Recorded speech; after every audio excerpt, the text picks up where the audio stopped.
Jita-jita ta yi ƙarfi sosai a social media, inda ake ta faɗin akwai shahararriyar jarumar da ta haihu ba tare da miji ba. Shin ko wannan zancen zai zama gaskiya? Sai dai kasantuwar hakan ya sa sabuwar duniya ta yi nutso cikin ruwa, inda ta dinga bincike. Shin ko wannan zancen zai kasance gaskiya?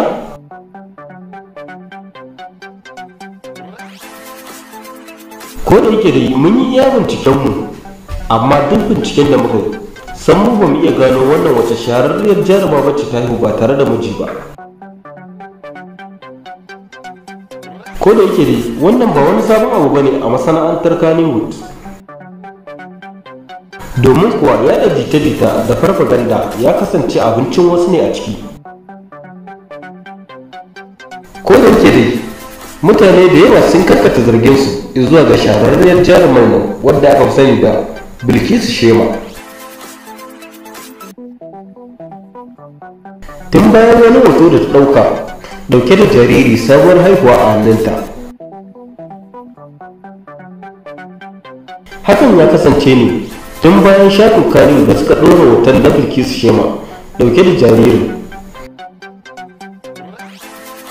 Sai dai iya binciken da sabuwar duniya ta yi, sabuwar duniya ta gano wannan jaririn da Bilkisu Shema ta riƙe ya kasance ɗa ne ga ainihin shahararren mawaƙin nan wanda aka fi sani da Ado Gwanja. Sai dai kuma ana cikin hakan ne muka tarar da wani sako ga wani bawan Allah wanda wani shi ake kiransa wai shi Malam Dala, wanda ya ainihin yi wannan bayanin kamar haka. Ko za ku iya saurara? Jarumar fina-finan Hausa 'yar kimanin shekaru 29 da rabi ta tafka mana abin kunya a masana'antar da nake samun na kwakwa da kosai. Abu bai daɗi ba.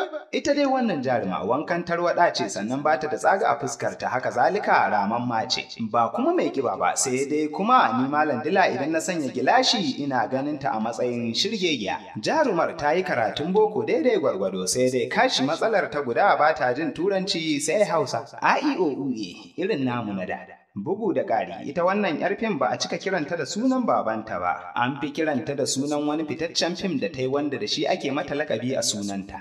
Tun a shekarar da ta gabata ne jarumar ta yi batan dabo aka daina ganinta a Kannywood. Har ta kai ga furodusoshin da suke aiki da ita sun fara cigiyarta. Abin mamaki duk furodusan da ya kira ta aiki sai ta faɗa mashi ba ta gari tana shagamu. Sai dai ni Malam Dila na sha ganin da tana zuwa awo amma a cikin niƙab. Kar nake kallon ki, sai daga baya nake samun labarin ashe ta sauke wannan lodin shagamu da aka ɗora mata. Duk da ƙoƙarin da suka yi ganin sun kifar da lodin a kan hanya, sai dai kash haƙarsu bata cimma ruwa ba. Sai dai yanzu haka wannan jaruma ta sauke wannan lodi da aka yi mata na shagamu tun a watan da ya gabata. Ita dai wannan jaruma ana zargin wani saurayinta ne ya yi mata wannan lodi ba tare da fasinjoji ba. To, sai dai mu ce Allah shiraya, sai na kawo ragon suna. Fata na dai Allah ya sa mu fi ƙarfin zukatanmu a koda yaushe. Ƙarshen labarin kenan, na bar ku lafiya sai kuma wani satin. Daga naku Malam Dilan Kannywood mai gani har hanji.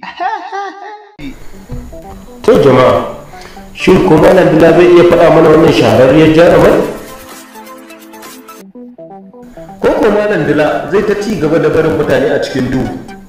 To idan har Malam Dila zai ci gaba da barin mutane a cikin duhu, menene amfanin ba da labarin? To, mu za mu tsaya mu jira amsa daga bakin Malam Dila. Sannan duka anan za mu dakata, sai dai mu ce da ku fatan alkhairi. Allah ya kiyaye.